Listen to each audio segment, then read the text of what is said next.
नमस्कार. मी राष्ट्रवादी काँग्रेस प्रदेश उपाध्यक्ष उद्योग विभाग अभिजित आपटे. आज देशावर जे आखाती देशात सुरू असलेल्या युद्धजन्य परिस्थितीमुळे संकट उद्भवलेलं आहे, त्या संदर्भात आदरणीय पंतप्रधान नरेंद्रभाई मोदी यांनी जे काटकसरीचं आवाहन केलेलं आहे ते प्रत्येक देशभक्त आणि राष्ट्रभक्त व्यक्तीने, नागरिकांनी ते पाळलं पाहिजे. आपले महाराष्ट्राचे मुख्यमंत्री बुलेटवर विधान भवनामध्ये यायला सुरुवात केलेली आहे. त्यांनी अनेक ठिकाणच्या आमदारांनी इलेक्ट्रिक मोटर व्हेकल घेतलेले आहेत. काही महापौर हे सायकलवर जात आहेत. प्रत्येकाने आपापल्या जीवनामध्ये वाहन वापरताना सार्वजनिक वाहन व्यवस्थेचा वापर केला पाहिजे.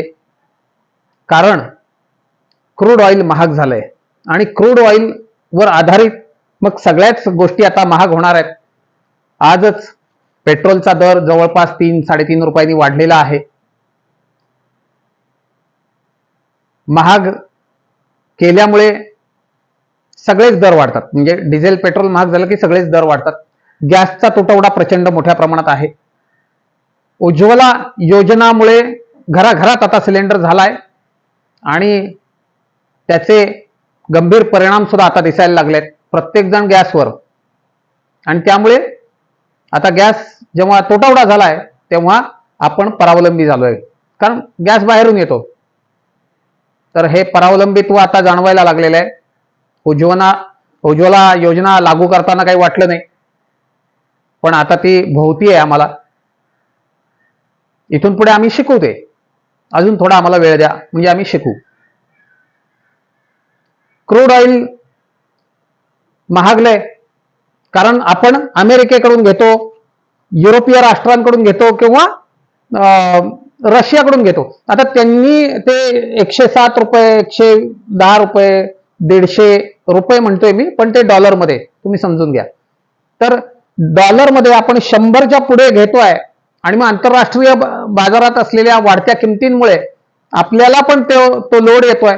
जेव्हा बाजारात किमती कमी होत्या तेव्हा आपल्या ज्या PSU आहेत किंवा अंबानीच्या ज्या रिलायन्स सारख्या पेट्रोकेमिकल कंपन्या आहेत त्यांनी प्रचंड नफा कमावला.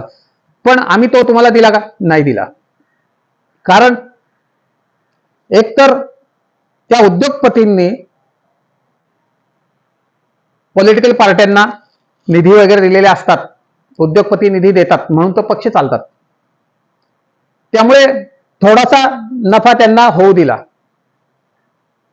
दुसरी गोष्ट, आजही आम्ही नागरिकांना 50 रुपये लिटरने पेट्रोल देऊ शकतो, 70 रुपये लिटरने देऊ शकतो.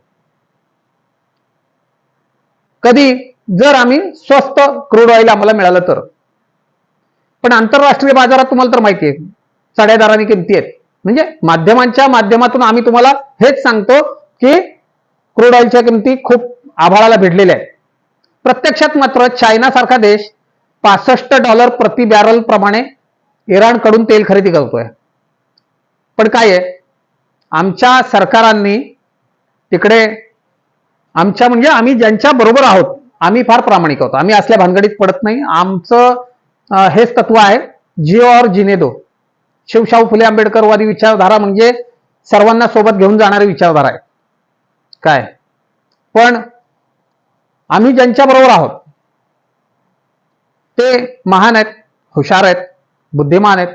त्यांच्याकडे खूप मोठा थिंक टँक आहे.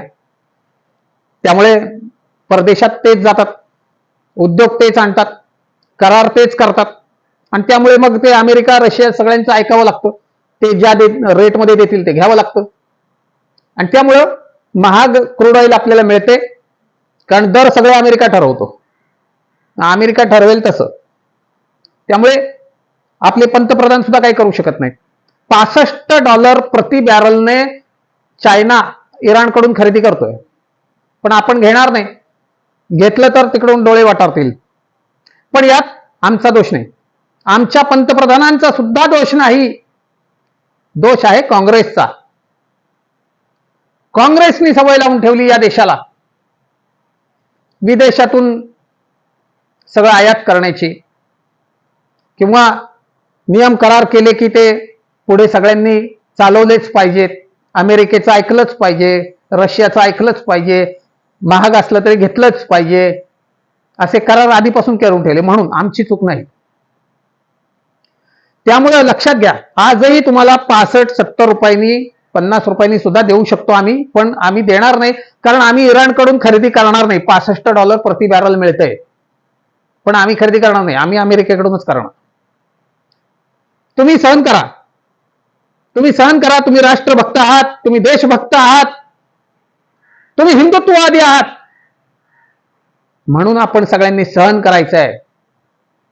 आणि जो या काळामध्ये सहन करेल तोच खरा राष्ट्रभक्त, तोच खरा देशभक्त. बाकी सगळे ओरडा आरडा करत राहा, आम्ही काय बघणार नाही. काय पण आता काय करायचं? ते चायनाला आपण शत्रू राष्ट्र घोषित केलेले आहे. चायनाचं ऐकायचं नाही, चायनाचं बघायचं नाही. चायना कसा घराघरात उद्योग लावतोय ते आपण बिलकुल त्यांचं ऐकायचं नाही. आपण विदेशातलेच उद्योग इकडे मागवायचे.